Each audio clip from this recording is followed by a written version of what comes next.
So there's a member of the European Union Parliament by the name of Clare Daly. She's definitely been making a name for herself, speaking out about a lot of things that Western powers have been doing in the African nations and the Caribbean. And Clare is going to talk about what has been happening with France and the U.S. In relation to Haiti. But let's go ahead and roll that.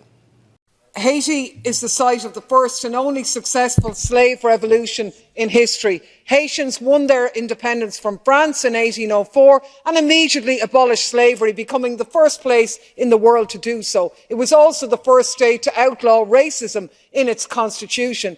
Haiti was a beacon of light for the world, and it was punished for it. It was punished over and over again by France, by the US, through a series of coups, invasions, occupations, assassinations, through relentless meddling and crushing debt. They were determined that this beacon of freedom would be extinguished because it presented a bold challenge to the dread logic of capital and empire. But the Haitian people kept fighting through.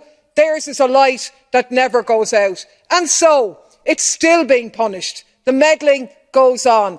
If Haiti is a mess, and it is, then Europe and the US are to blame. If we want to support the Haitian people, and we should, we'll stand up to the US, the world's bully, tell them to get out of Haiti and get out of it ourselves. Ever since the brothers and sisters in Haiti had got France off their back in 1804 by just warring a great war and running them out of their land, Haiti was a beacon of hope and light for all black people. Haiti, when they put their first constitution, was saying all black people are welcome to come to Haiti and have a citizenship here. If you get to Haiti, you could stay here. And a lot of black Americans at that time even heard it and they say, shoot, maybe some of us can go over there. Right. And it wasn't long after that the U.S. started intervening into Haiti. Eventually France came back and talking about you got to pay us a restitution for kicking us out your country. We've heard all the dirt that goes on in Haiti, all the resources that was stolen. You remember the recent thing, we say it's recent history, but it's been a while. The earthquake that happened, how people were trying to help, Haiti. And they were donating to the Red Cross and found out how the Red Cross stole all that money.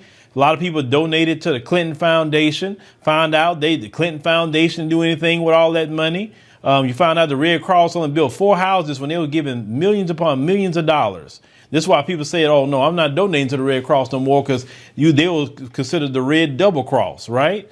And so a lot of black people say, look, if I'm going to donate something, I'd rather donate to people who's on the ground doing the work and give it to them directly, which that's what we all should do.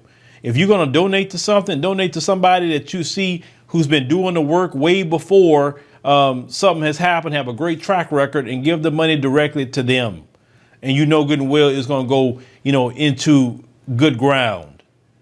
But you look at how Haiti is today, that last, president that Haiti had, and how he was assassinated. We know good and well that Western powers were a part of that, because at that time period, he didn't want their medicine at all in his country. And immediately after this man was, assassinated, all of a sudden that medicine started coming into his country a day later, because we knew a lot of what that agenda was in that time period.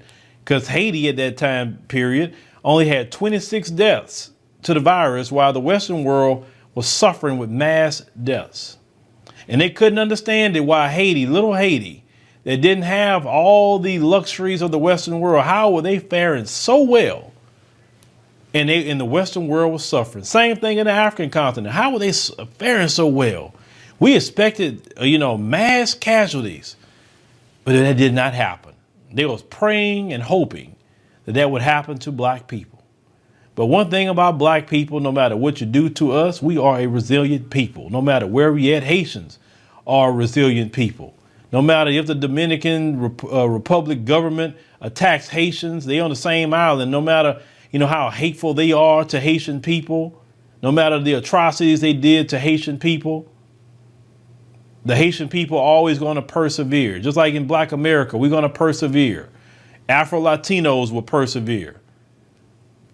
Africans on the continent will persevere because we are God's people. And it don't matter what you throw at us, what kind of genocidal maniacs you throw at us, whatever you do, we are still going to outlast and we're going to survive.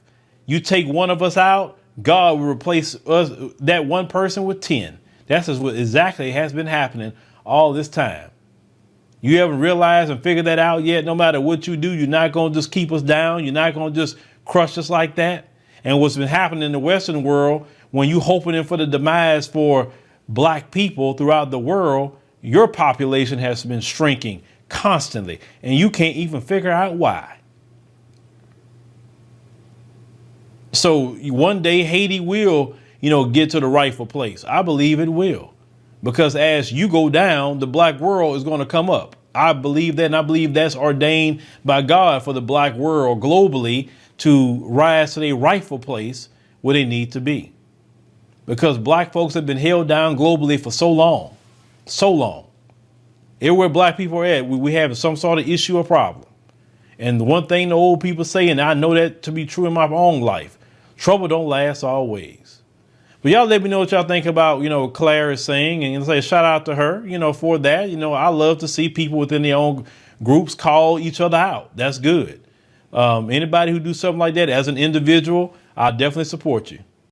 More Threads, a brand owned by a former teacher and Black American freedmen, use their apparel and more to teach hidden truths and Black American history. More Threads will address the lack of knowledge and negative images in our community.